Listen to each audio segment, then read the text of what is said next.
Saint মার্টিনের মাঝখানে আপনাদের সবাইকে স্বাগতম। চারিদিকে পানি। আগে রাত্রে থেকে ধুমায়া বৃষ্টি হইতেছিল, তো সকালে এমন জোরে বৃষ্টি নামছে যে নামার পরে আমরা আসলে কোনো কিছু চোখে দেখতেছিলাম না। গাছ টাছ ভাইঙা সবকিছু উড়ে গেছে, এই হয়েছে অবস্থা। তো এর মাঝখানে চিন্তা করলাম যে না, একটু দেখি যে বাসা কি হয়েছে। তো বাসার চারিপাশ দেখাই চলেন। তো বাসার চারিপাশ হয়েছে সেন্ট মার্টিন হয়ে গেছে। এই যে এই পাশে পানি, এই যে গাছ টাছ ভাইঙা পড়ে রয়েছে, বিভিন্ন এই অবস্থা আর কি। বাগান ডুবে গেছে, এইদিকে হচ্ছে মাঠও ডুবে গেছে, এইদিকে গাছ, সবকিছু ডুবে গেছে, একদম সাগর হয়ে গেছে সবকিছু।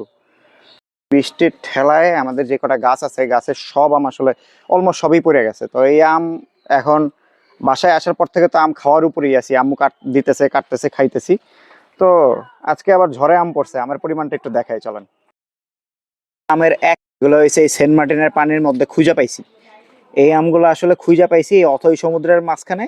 এই হচ্ছে আমের একাংশ, বাকি আমের কি অবস্থা জানি না, ওগুলো হয়তো পানি একটু কমলে পাবো, অথবা গোসলের সময় পানির ভিতরে নাইমা খুঁজতে হবে আর কি। আমাদের আবার একটা গাছে, যে একটা মহাইশী গাছ, বিশাল কাঁঠাল গাছ, যেটাতে প্রতি বছর একটা বা দুইটা কাঁঠাল হয়, এর বেশি কাঁঠাল হয় না।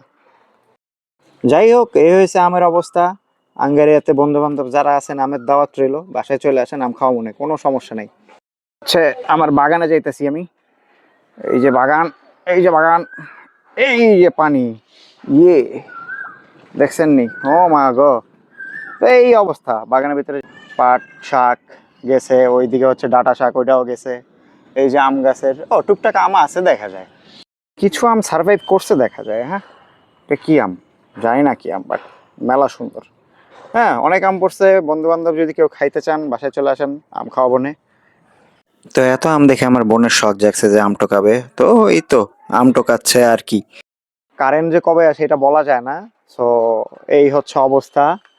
বাড়ি আসছি, এখনো গরু দেখতে যাইতে পারি নাই, গরু হাটেও যাইতে পারি নাই, কোনো কিছু করতে পারি নাই, বৃষ্টির ঠেলায় কোনো কিছু আসলে বুঝতে পারতেছি না। এখন সব সই দিন শেষ হচ্ছে আল্লাহর ইশারা, সেইখানে আমাদের কোনো সেইংস নাই, কথাও নেই। বাট এই তো চলছে, আম খাচ্ছি, খাবার খাচ্ছি, সব মোটা হয়ে যাবে এই কয়দিনই আর কি।